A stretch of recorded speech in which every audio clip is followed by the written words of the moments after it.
Hey guys, what's up? Welcome back to the channel. It's Cynicalex, and I have an idea here. I have a theory, a Marvel Future Fight theory. I think Thor, Herald Thor, is very good for Infinity Ultron, and I'll explain why after we get this run done, and I'll show you why there's actually information in the game that supports this idea. This is not just me pulling it out of thin air.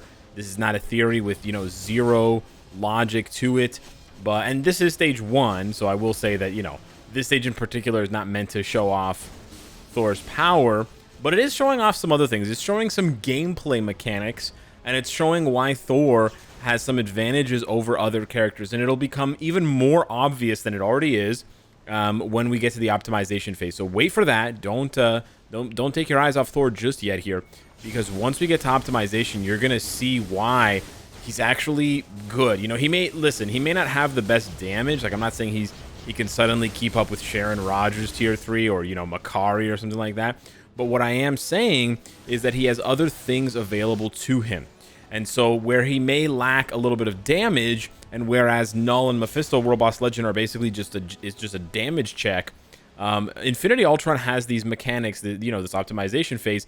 First of all, you can see that Thor hits him so often. The lightning happens so frequently, and it leaves a lot of lingering damage that Ultron can't really optimize. And it's the perfect counter because, of course, what defeats robots but lightning, right? Just override those circuits. Just short circuit his circuits. Anyways, let me show you one here. The third skill. Look how long this hits for. This hits for so long. Look at that. Look at that. Boom! Did you see that? Yo, I gotta pull up an instant replay for you guys on that one. It hits for so long that he doesn't even get to do 2 Infinity Stones worth of attacks.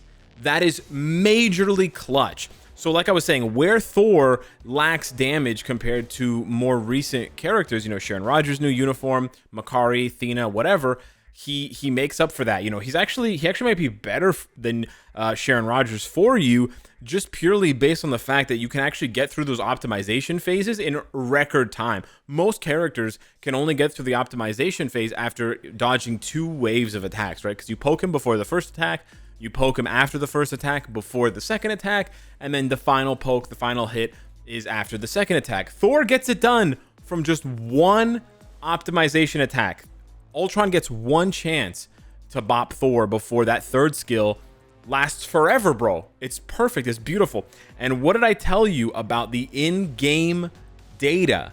The actual in-game data supporting this theory that Thor and potentially other lightning damage-based characters, Beta Ray Bill, etc., could be better for Infinity Ultron than we may think if we just judge them based on how good they are against Null and Mephisto. Because you look at Thor and you look at Beta Ray Bill versus Null and Mephisto World Boss Legend, you're like, yeah, they're pretty good. They're maybe like a 6 out of 10, a 7 out of 10, but well, we definitely have better options. But what if I told you go over to Ultron and you go over to details, and if you look there at his resistances, he's got fire resist at 5%, he's got cold resist at 5%, he's got another 15% poison and mind, and that's 10% added from, I believe, my cards or something like that. So he's got a base 5% to all resistances, which is not bad. It's better than 0, except for 1.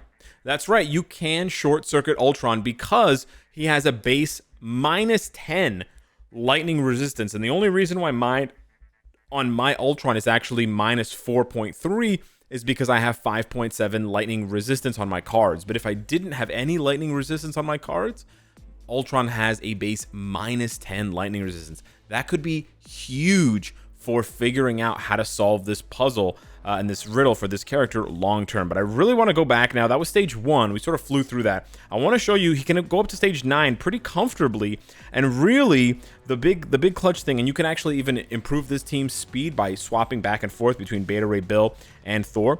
But I want to show you guys here, we're going to bring in strikers now. I did it without strikers on stage 1 so you guys can see very clearly all of the animations and attacks.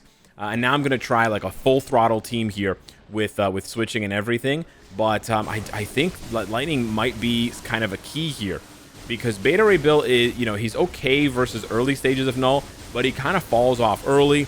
And Thor, I think, gets up to the like mid-teens and then, or like late teens, early 20s, and then he kind of falls off too. But the damage he's putting out here is surprisingly good, given, you know, what he's gonna have to do otherwise. Here we're gonna dodge a hit, but we're also doing that so that we can stop his optimization. But man, right away we're down 10 bars, I believe. We're down 9 bars in just about 30 seconds. Really, really good stuff. I love Thor's animations, dude. I love it. Even if he wasn't good, and I'm gonna have more videos for you guys, I love bringing characters that I just haven't played in so long up against Infinity Ultron, because it just feels so good to play against this boss. Another thing that makes Thor good for this boss is the fact that you can use his second skill to reposition yourself. That's huge. So I can use the second skill to dodge. Thor also has pretty good movement speed. Really the only thing holding Thor back, I think, from being really, like, potentially top 10 versus Infinity Ultron is that he doesn't have iframe ignore on his base kit. If he had an iframe ignore skill, we would be in a different situation. But check this out. I can use the second skill, and I can fly past him, and I can do a little bit of chip damage, and I can also do the fifth skill and do the chip damage, and that will stop him from optimizing while he is trying to attack you with the Infinity Stones in between. Right? Actually, did he optimize here? Oh, he did. Okay, we weren't able to do it, but still. You can do it, right? If I play a little bit more aggressively, I can. But here we go. We pop the 3 and it's over. He's not even gonna get. Well, he's gonna get to the middle of this one, but boom, bye. It's gone. Not even 2 full attacks, bro. Absolutely love it. Actually, unironically so good. Oh, he popped his invincibility. I wasted my tier 3. Dang. Unironically so good. I absolutely love it. I absolutely love it to bits, dude. So good. So here what we're gonna do. So yeah, his 3 and his 5 and his 2. 3 out of his 5 skills are really good versus Ultron, because of the fact that, oh, we didn't have the third skill. I thought I pressed it, but yeah, you got a nice little switcheroo here. Okay, he's gonna do this. Get back to my boy Thor.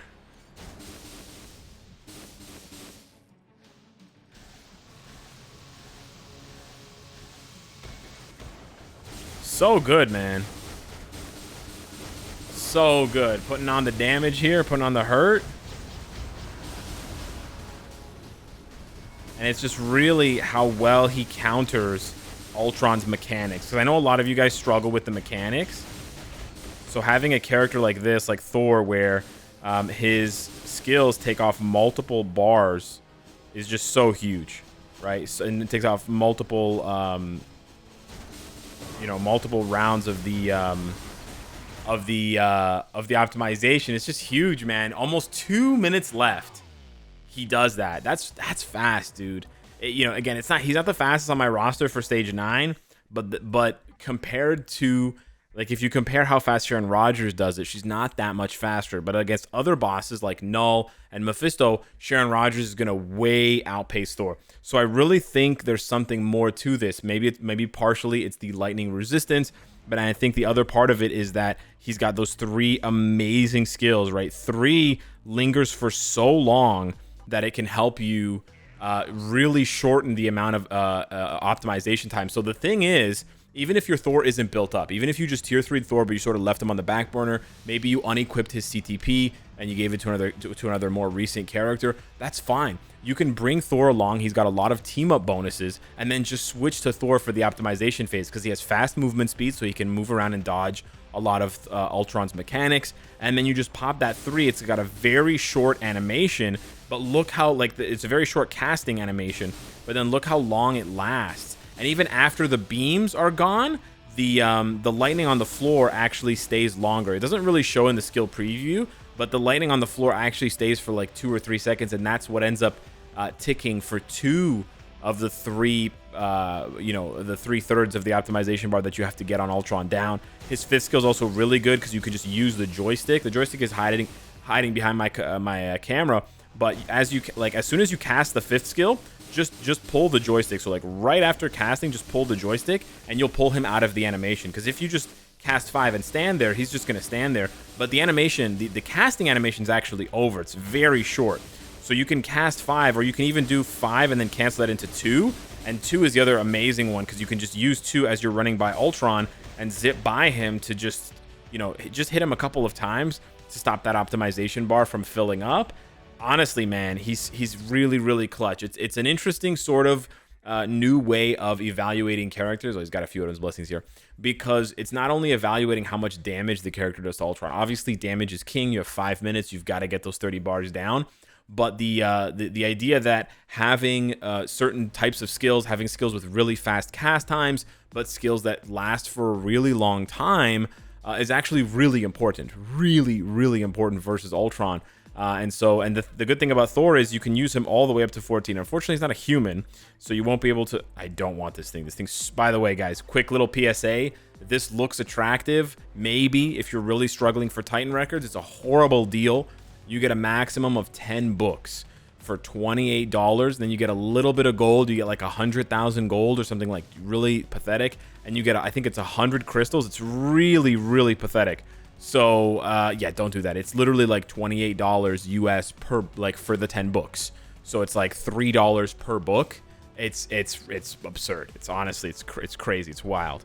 But yeah, you can use him all the way up to 14 as a superhero. Unfortunately, you can't use him again. You actually can't use him again until like maybe 35 and up, because then it goes female hero, villain, and then blast. And that's not even his best. That's not even Thor's best team. Like, Beta Ray Bill's a really good lead with 60% lightning damage, but I could put Wave in there. You could also substitute Valkyrie for White Fox to do even more damage, because Thor has the leadership tag.